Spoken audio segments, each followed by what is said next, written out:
YouTube. I am here to record yet another review for the Haves and Have-Nots, Season 4, Episode 6. Tonight's episode was titled Making Millions, courtesy of, um, what's his name? Wyatt Cryer, and then Candace and Benny. And we'll get into that later.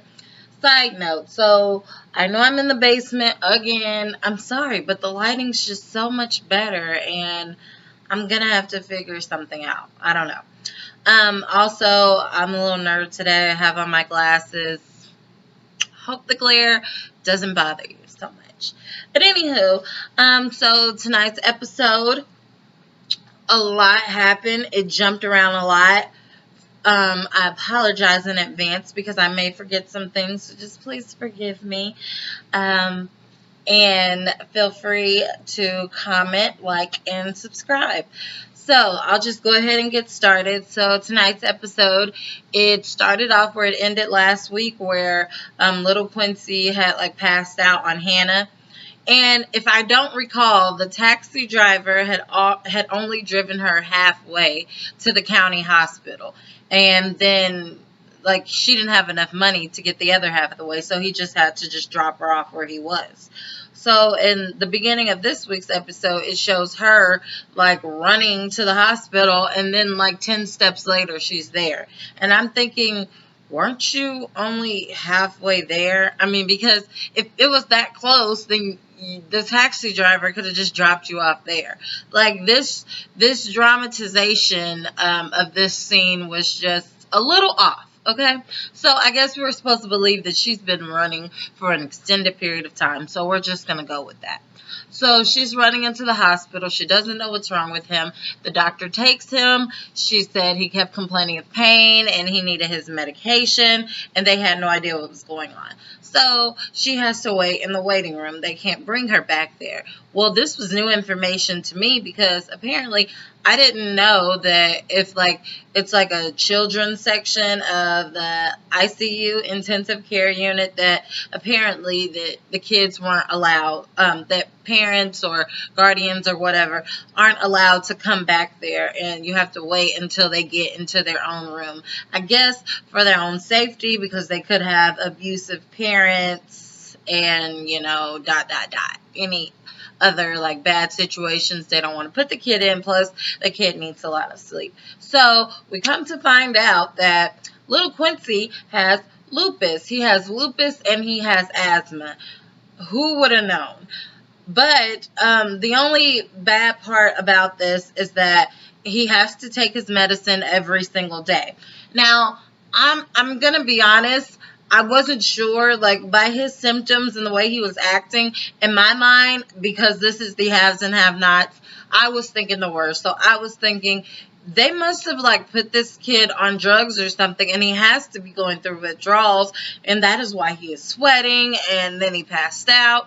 But no, it's lupus. So apparently the medicine for the lupus is, really expensive, so that leads me to believe how was it that Quincy and his sister were able to afford the medicine for the little boy. And then he's supposed to have his asthma pump with him at all times. It's just a lot. And Hannah's going to have to change around some things in her life to be able to, medically support her grandchild. So anywho, they won't let her go back and see him. And they said, we're just going to go ahead and he should be fine tomorrow morning. But you can't see him today, so just go ahead and go to work and get your mind off of it. Okay, so that portion of it's over.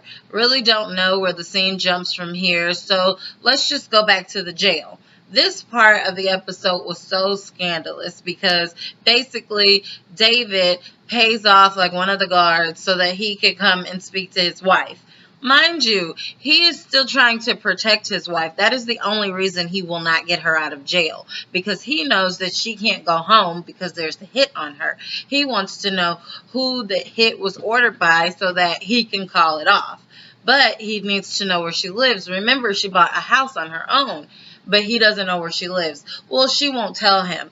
And she still, she's crazy. In her mind, she still thinks, oh my gosh, this was you and Maggie Day's doing, is she good to you? Did you sleep with her yet? All this stuff. And it's like, Veronica, like, you're in jail right now. You were worried about the wrong thing, and that is not even what's happening. But now you're trying to like make him jealous. She was like, you guys planted this picture of me, and it was your plan all along. And he's like, what are you talking about? There would have been no picture to plant had you not been in the act for the picture to even been taken. So, whatever the case, she's like, oh, well, I can't tell you where I live. And I live with him. I live with my man and all this stuff. And so she's like really trying to like legit hurt David. And David is like, you live with him already? So in his mind, it's like, oh my gosh, this woman is crazy. I'm still trying to protect her.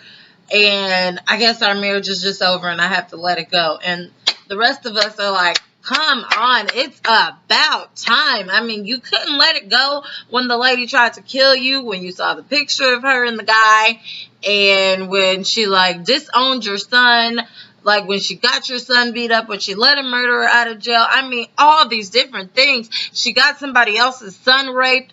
You still want, she hid the car of like her son and blackmailed him.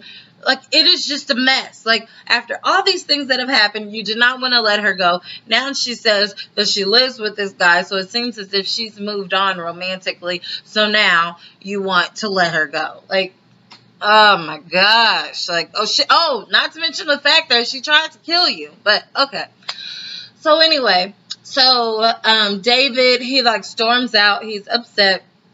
He goes to the hotel, and he goes into his room. He sees that the door is cracked because little Maggie Day, she just is hoping this is her lucky day today.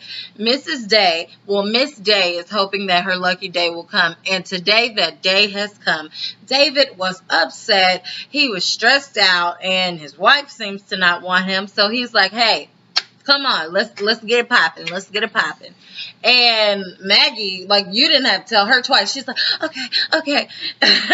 And like, he just basically just kind of like blacks out into another zone. Now, I was not here for this, for one, because Maggie is a thirsty homewrecker who has been looking for this like since the moment she met him. But at the same time, David, I feel like he's just like, his wife like kind of like pushed him into this. You kept like accusing him, and now he's just gonna do it because he thinks his marriage is over. But please at least sign the divorce papers before you go to this point. But whatever. Or you may regret it, which it seems like he regretted it. So after like they like slept together and all this stuff, they're cuddling in the bed, and I'm like, David, you must actually really have like a little bit of feelings for her, because I don't think people cheat and cuddle, like at least not in the movies. But anyways, so he's like cuddling with her, and he's like, I'm so sorry. I'm gonna go sleep in my room. I used you. My marriage is over, but I was upset, so I just came in here and I used your body, and I shouldn't have done that. Now you're going to think it's something more than what it is. And she's like, oh, David, please use me again. I'm like, okay, you ain't going to be able to get rid of her, David. Like, okay. Like, she was already, like, sprung, like to like the 10th power. And now you done came and y'all have had physical relations, and now she's going to turn to a stalker. So, okay, whatever. That's the story with that. Now, let's go to Candace and Benny. Benny is, like, trying to get rid of Quincy's body. He goes and gets all these supplies. His friend that works with him, Mitch, is questioning him. I don't really trust Mitch, but we'll see where that goes. He comes back to the house. He's like, Candace, we need more bleach. We need more bleach. And she's like, okay, where's the body? He was like, I couldn't drag it out of the house because your nosy neighbor that's retired and doesn't have anything to do with her time. Like, does she have cats or dogs or something? Why is she always standing outside? And apparently she has a camera pointed towards Candace's front door, which is a little crazy. And I wish she would have noticed that a while back. So find that camera and destroy it. But anywho, he's like, let me show you where he's at. So he goes into the backyard. There's this like big old like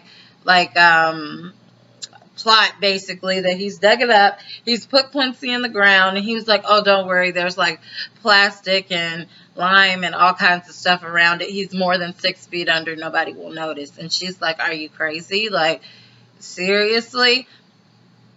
Whatever. Candace is like, okay, you could really get in a lot of trouble. And he's like, you need to just stop lying to me. I couldn't get him anywhere else. This is where he's going to have to be for now until your nosy neighbor, like, moves or, like, passes away or something, because we'll never get anything past her. So anyways, before he's, like, leaving out of the house, he takes a shower, and she's like, okay, Benny, so I have a legit way for you to make money. And you never want to hear those words coming from, like, a con. So you're like, I don't even want to hear it. I'm done with it. He's like, I'm not dealing with you anymore. She's like, no, I know the person that killed that little girl and hit you with a car. And she showed him the newspaper. She said, it's the Cryers. And Mom knew about it all along. Now, correct me if I'm wrong, but I think that this is an assumption that Candace is making. I don't think that she's trying to, like, purposely, cause friction between him and his mom, because he looks really upset by that statement that she made. But I think that she just assumed that she knew, which Hannah had an inkling, but she didn't have enough evidence. And then they pinned it on somebody else, so she let it go. But anyways, she was like, if you sue them for, like, emotional and, like, physical distress and all this, then we can make, like, millions of dollars. Of course, this is, like, working in her favor because she owes War, like, $1.5 million. Speaking of War, after Benny leaves, Candace gets in the shower. She comes out. War is just sitting right there. And War is, like, heartless at this point. He's like, okay, I need my money. When are you going to have my money? You're moving really slow. She tells him about the lawsuit. And he's like, that's not going to be 7 days. And she's like, look, this takes time. Well, he doesn't have time, or else if he doesn't have his money, then he's going to kill Benny. And I'm like, man, you are ruthless. Like, Benny didn't do anything to you, but I guess once you're, like, done with her, you're done with the whole family. So that means, like, you're going to have to die at some point on this show. Like, you're too much of a villain. Like, Quincy died because he was too much of a threat and a villain, and he was going to come after the main characters. You're going to have to die. But anyways, so she was like, okay, I'll get it to you. Then he's like, okay, you're going to take another shower and I'm going to watch you. And I'm like, you've turned into, like, a sick, perverted freak. Like, you must have always wanted Candace, but you, like, had some type of respect for her since that you guys were something like siblings.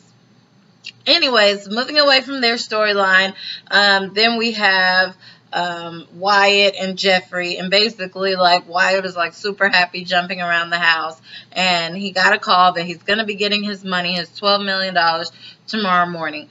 And Jeffrey is like, I don't think that's a good idea. And he's like, why not? We can go to out of the country, Brazil. The girls over there are so high. And Jeffrey's like, whatever. And then he's like, what, are you mad because I'm not talking about guys? You really have to stop loving me. This is really weird. And I still think that there's a little more to that, because he always says that, and it's like he's, like, taunting him and poking at him, and Jeffrey is like, okay, whatever. No, you really need to start loving yourself. Like, excuse me.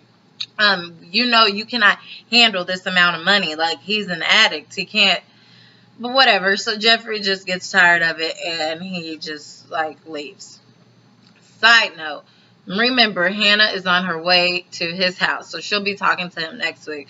The only other small portion of tonight's episode was that the police had called Quincy's sister, basically to let her know that her car was being driven by Jeffrey. She doesn't know him.